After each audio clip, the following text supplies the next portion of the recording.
batiam sem passado e sem futuro. Estalo de mato, pio de ave, brisa na folha. Era silêncio o barulho. A paisagem que se move está imóvel, se move dentro de si, igual que uma máquina de lavar lavando sob o céu boliviano a paisagem com suas polias e correntes de água. Na quebrada do Iuro não era hora nenhuma, só pedras e plantas e águas. Não era hora nenhuma, até que um tiro explode em pássaros e animais, até que passos, vozes na água, rosto nas folhas, peito ofegando, a clorofila penetra o sangue humano e a história, e move a paisagem como um trem começa a andar. Na quebrada do Iuro, eram 13h30. Ernesto Che Guevara, teu fim está perto, não basta estar certo para vencer a batalha. Ernesto Che Guevara, entrega-te à prisão, não basta ter razão para não morrer de bala. Ernesto Che Guevara, não estejas iludido, a bala entra em teu corpo, como em qualquer bandido. Ernesto Che Guevara, por que lutas ainda? A batalha está finda antes que o dia acabe. Ernesto Che Guevara, é chegada a tua hora, e o povo ignora se por ele lutavas. Correm as águas do Iuro, o tiroteio agora é mais intenso, o inimigo avança e fecha o cerco. Os guerrilheiros, em grupos pequenos, divididos, aguentam a luta, protegem a retirada dos companheiros inimigos. No alto, grandes massas de nuvens se deslocam lentamente, sobrevoando países em direção ao Pacífico de cabeleira azul. Uma greve em Santiago, chove na Jamaica, em Buenos Aires há sol. Nas alamedas arborizadas, um general maquinongol, uma família festeja bodas de prata, num trem que se aproxima de Montevidéu. À beira da estrada, muge um boi da Swift. A bolsa do rio fecha em alta ou baixa. Índio Pereira, Benigno, Urbano, Eustáquio, Nhato castigam o avanço dos Rangers. Urbano tomba, Eustáquio. Che Guevara sustenta o fogo. Uma rajada atira ainda. Solve-se o joelho. No espanto, os companheiros voltam para apanhá-lo.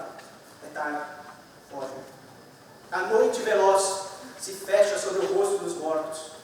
Não está morto, só ferido. Um helicóptero Yankee é levado para a Figueira, onde a morte o espera. Não morrerá das feridas ganhas no combate, mas de mão assassina que o abate. Não morrerá das feridas ganhas a céu aberto, mas de um golpe escondido ao nascer do dia. Assim o levam para a morte, sujo de terra e sangue, subjugado no bojo de um helicóptero Yankee. Esse é o seu último voo sobre a América Latina, sob o fulgor das estrelas, que nada sabem os homens, que nada sabem do sonho, da esperança, da alegria, da luta surda do homem pela flor de cada dia. É o seu último voo sobre a choupana de homens que não sabem o que se passa naquela noite de outubro. Quem passa sobre seu teto, dentro daquele barulho, quem é levado para a morte naquela noite noturna. Ferreira Goulart. Hoje eu vou falar sobre uma pessoa que mudou o mundo. Para alguns, mudou para pior e para outros, para melhor. A pessoa de quem eu vou falar hoje foi um bravo soldado, um grande herói, um diplomata, um escritor, um médico e, como todos nós aqui, eu acredito, um grande sonhador. Eu estou falando de Ernesto Guevara de la Serna, mais conhecido como Che Guevara ou apenas Che. Nascido no dia 14 de junho de 1928, ele não teve uma infância fácil, pois sofria de asma, uma doença que o acompanharia pelo resto da vida. Mas mesmo assim, Che Guevara gostava muito de praticar esportes. Claro que sempre com uma bomba de asma do lado. Ele sofria muitas crises de asma e por isso passava muito tempo em casa. E nesse tempo, começou a desenvolver seu amor pela leitura. Gostava muito de ler Júlio Verne e livros de aventura, e também de poemas.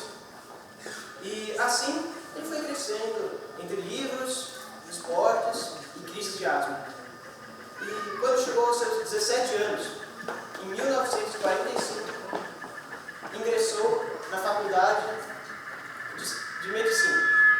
Ele escolheu a medicina porque ele queria ajudar as pessoas. E ele acreditava que sendo médico ele poderia ajudar muitas pessoas. E 5 anos depois de ingressar na faculdade de medicina, em 1950, ele resolveu fazer uma viagem de bicicleta pela Argentina.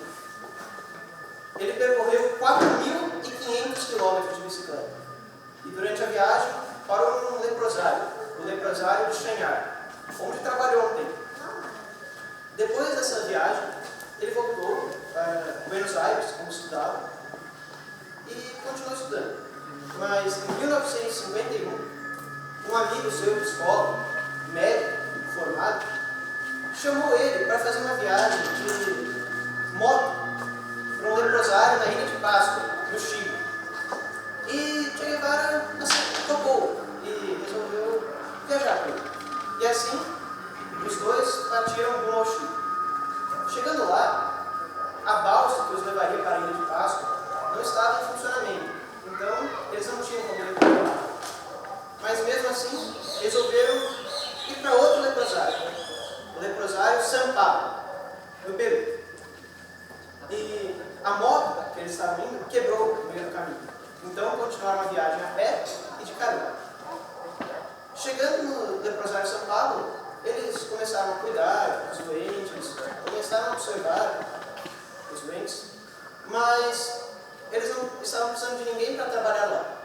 Então eles continuaram sua viagem, dessa vez rumo à Venezuela, para trabalhar em outro leprosário. Eles passaram pela Bolívia e pelo Rio Amazonas e chegaram na Venezuela.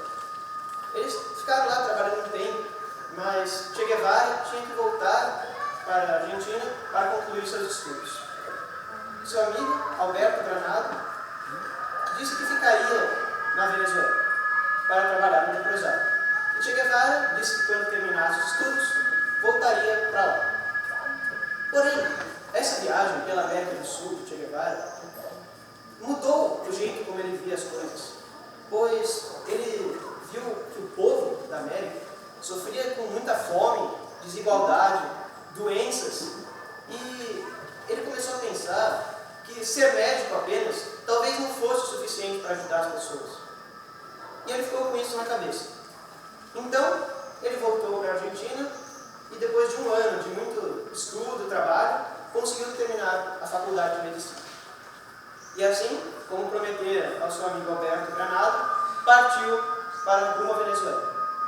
Pegou um trem para a Bolívia e de lá continuaria de carona, pois não tinha dinheiro para pegar trem ou ônibus. Na Bolívia, ele conheceu Roberto Rojo, um argentino também. Os dois se tornaram muito amigos, conversavam muito sobre política e sobre a situação do povo latino-americano. Falavam que tinham que fazer alguma coisa para mudar isso. E depois de um tempo, de muitas conversas, Roberto disse que não bastava apenas falar, eles tinham que agir para mudar a situação. E falou para Che Guevara que na Guatemala estava tendo um movimento de reforma agrária, liderado pelo então presidente Jacobo Arbenz. Reforma agrária é quando o governo pega terras pouco utilizadas de grandes empresas ou grandes produtores e divide para o povo. Então, eles falaram, está bem, vamos para Guatemala. E eles passaram pela Bolívia, pelo Equador, pela Venezuela, pela Costa Rica e pelo Panamá. Então, finalmente chegaram na Guatemala, num momento de muita agitação política. Eles participaram de muitas manifestações e ações em prol da reforma agrária. Na Guatemala, Che Guevara conheceu sua primeira esposa, Hilda Gadea. Ela foi muito importante para o resto de sua vida, pois o apresentou a revolucionários do movimento 26 de julho, um movimento cubano que lutava pela libertação do seu povo, pois nessa época Cuba estava sob o regime de um ditador militar e fascista, Fulgêncio Batista. Ele não dava educação ao povo, não dava saúde, a comida era muito escassa e tinha muita desigualdade. E na Guatemala, as manifestações continuaram e parecia que tudo ia dar certo. Porém, os Estados Unidos mandou tropas para intervirem militarmente na Guatemala e tiraram o presidente Jacobo Arbenz do poder. Esse se exilou. Com o exílio de Jacobo Arbenz, muitas pessoas que o apoiavam corriam o risco de ser presas. Então, Che Guevara e seus colegas se exilaram no México. No México, Che Guevara conheceu duas pessoas que seriam muito importantíssimas para a sua vida: Fidel Castro e Raul Castro, dois líderes do movimento 26 de julho. Eles se tornaram grandes amigos e conversaram muito sobre a situação de toda a América Latina, mas principalmente de Cuba. Então, Che Guevara e Fidel Castro decidiram que juntariam um contingente de soldados para invadir Cuba e tirar Fulgêncio Batista do poder. E assim, começaram a juntar pessoas, soldados, amigos, para fazer isso. E após um ano de treinamento militar no México, Che Guevara e mais 82 homens partiram a bordo do barco Grama para Cuba. Porém, o que eles não sabiam é que em Cuba, uma tropa de soldados do exército cubano os esperava. Então, foram atacados de surpresa. Como o exército revolucionário era menor, sofreram muitas baixas e poucos sobreviveram. Mas esses poucos que sobreviveram não se deixaram abalar por isso e continuaram com a sua invasão. Montaram alguns acampamentos e foram reagrupando as suas tropas.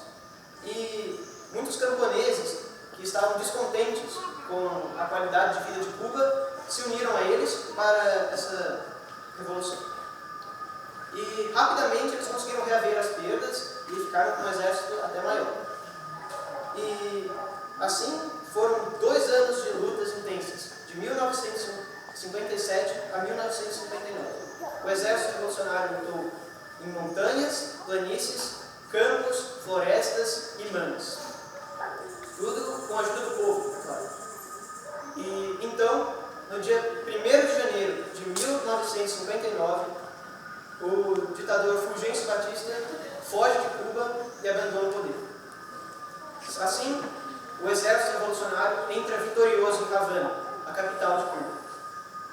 E durante a revolução, Che Guevara conheceu uma mulher, a Leida Macho, e ele se apaixonou por ela. E quando a revolução terminou, ele se separou de Hilda e se casou com a Leida. Após a revolução também, Che Guevara recebeu o título de cidadão cubano, pois ele era um grande herói do povo e todos o amavam. Ele também recebeu vários cargos importantes na revolução, como ministro da Indústria, da Educação, da Saúde e diplomata. Pelo fato de ser diplomata, Che Guevara passava muito tempo viajando pelo mundo inteiro, dando discursos, fazendo acordos políticos, mas por causa disso, ele se tornou um marido e pai ausente, tanto que perdeu o nascimento de 2 filhos enquanto viajava. Tudo parecia estar muito bem na Revolução, porém, as suas relações com Fidel Castro e outros membros do movimento 26 de julho começaram a ficar um pouco desgastadas por causa de divergências políticas. Che Guevara não concordava com o rumo que a Revolução estava tomando. E por isso, em 1965, aos 37 anos, ele partiu de Cuba rumo ao Congo, com mais 13 homens. O Congo estava sob um regime ditatorial, militar e fascista também. E eles foram lá para tentar depor esse governo. Eles chegaram lá e eles eram poucos homens, apenas 13. Mas após 2 anos de espera, 2 meses de treinamento e espera, esse número de soldados já era maior que 100. Então, eles iniciaram a guerrilha. tiveram muitas vitórias significativas, começaram a perder muitos soldados, estavam ganhando poucas batalhas.